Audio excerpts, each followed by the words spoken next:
Hi friends, welcome to தரம் சமையல். இன்றைக்கி சூப்பரான ஆரஞ்சு ஜூஸ் செய்ய போகிறோம். அதுக்கு நான் தேவையான சப்ஜா வரை எடுத்திருக்கேன். இதை ஒரு அரை மணி நேரத்துக்கு முன்னாடி ஊற வச்சுக்கலாம். அதுக்கப்புறம் பாதாம் பிசினி நான் ஒரு 4 பீஸ் தான் எடுத்திருக்கேன். இது முன்னாள் நைட்டே நம்ம தண்ணி ஊற்றி வச்சுக்கணும். ஒரு கிளாஸ் தண்ணி ஊற்றி நல்லா ஊற வச்சுக்கணும். இந்த மாதிரி பாதாம் பிசினி நம்மளுக்கு வந்துடும். இது ரொம்ப ஹெல்த்தியானது, வாய்ப்புனுக்கு ரொம்ப நல்லது இது. அதுக்கப்புறம் அரை மணி நேரத்துக்கு ஊற வச்சோன்னா இந்த சப்ஜா வரை பாருங்கள் எவ்வளோ சூப்பராக வந்துருச்சு. இப்போ நம்ம நான் இன்றைக்கி நான் ஆரஞ்சு ஜூஸ் தான் எடுத்திருக்கேன்.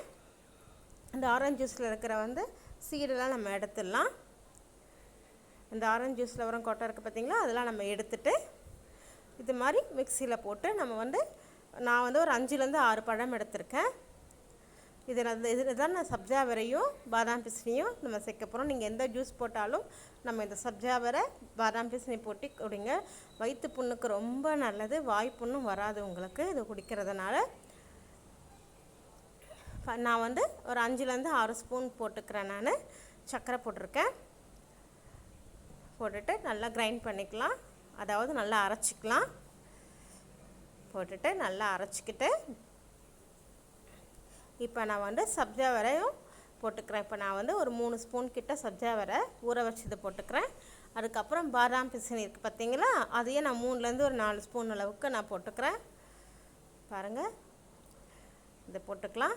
ரொம்ப டேஸ்டியாகவும் இருக்கும், ரொம்ப நல்லாயிருக்கும். நீங்கள் குடிச்சு பார்த்தா தான் உங்களுக்கு தெரியும் அது. அப்புறம் நம்ம ஜூஸ் எடுத்து வச்சுருக்கலாம், அது வடிகட்டிக்கலாம். இப்போது பாருங்கள், அவ்வளோதான், சூப்பராக ரெடி ஆகிடுச்சு. இப்போ அவ்வளோதான், நம்மளுக்கு சூப்பரான ஜூஸ் நம்மளுக்கு தயாராகிடுச்சு.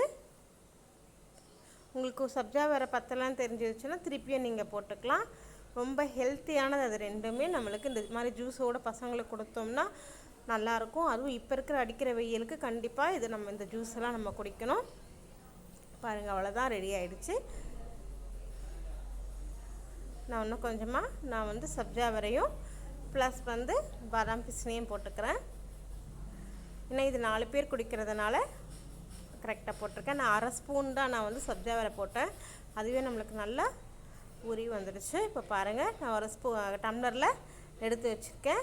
இது நம்ம நல்லா குடிக்கலாம். கண்டிப்பாக இது உங்களுக்கு பிடிக்கும். லைக் பண்ணுங்கள், ஷேர் பண்ணுங்கள், கமெண்ட் பண்ணுங்கள், கண்டிப்பாக சப்ஸ்கிரைப் பண்ணுங்கள்.